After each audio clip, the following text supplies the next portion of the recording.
Alright, hello, welcome back everybody. PayPal and Patreon are down below if you want to support me, only do so if you actually can. So there's been a trend over the last few years in particular, which has seen the whole green energy transition idea come under increasing danger from what one would think to be the most unlikely source, and that is environmentalists, the very people who support the green energy transition the most, as the whole angle that they want to take is the one of only solar panels and wind turbines, not worrying about the unreliability issue, just plugging all the gaps with mountains of batteries, and of course, EVs, electric vehicles, not just for personal automobiles, but also eventually for larger vehicles like trucks, work vehicles, construction equipment, heavy equipment, transport freight vehicles, ships on the ocean, which is not even really feasibly a thing, but we'll get to that another time. Now, the issue at hand is that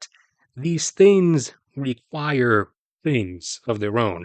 They require specific materials and require a lot of them. And the fact that we would need a lot of these things means we will require way more of these particular materials than we are already using. Solar panels require silver, a lot of it. Wind turbines, at least efficient ones that generate a lot of power, require rare earth metals. Electric vehicles of all kinds require a lot of copper. Also, they're running on batteries, obviously, which require lithium and nickel. Some of them require cobalt, but you can get around that by using more nickel, which itself is already going to be a supply issue. And just to lay out how recycling works for anyone who is unaware, recycling is the extraction of material from something that is now out of use, that has reached the end of its life, and putting that material back into use. But you are literally replacing that same amount because whatever that thing was that was recycled has to be replaced for whatever it was being used for. A replacement was purchased for it. It didn't just go away. Recycling does not make new material appear into existence. We need more material. We need to continue our constant inflow to our industrial system of new additional material. And while some of these things are going to prove to be decent supply issues soon enough, such as nickel and silver, others are abundant enough on the Earth, like lithium and copper, that we wouldn't really have an issue if there was no block on the road stopping us from continuing to mine the stuff up, which there is. That block typically being the very environmentalists who are continuing to push for the green energy transition. And this has come up both in the form of public protests, protesting against the continued operation of mines, such as in Panama and Peru, which in the case of Panama actually got the mine shut down.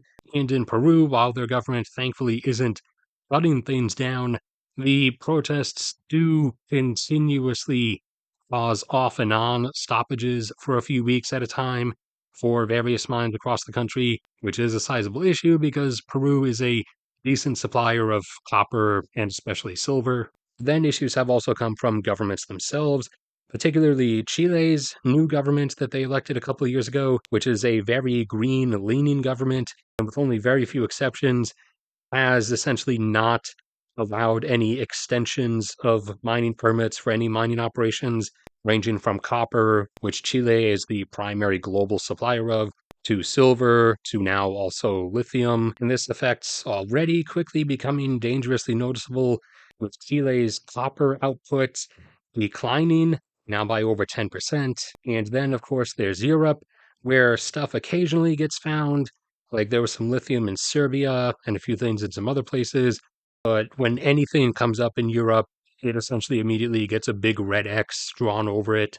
But yeah, the particular direction the movement is going down now is sort of a self-defeating one, the obviousness of which has seemingly not emerged yet. We'll just have to wait and see if that actually comes about. Anyways, that's it for this quick one. So thank you everybody for sticking around and listening. Like if you enjoyed, subscribe if you haven't already.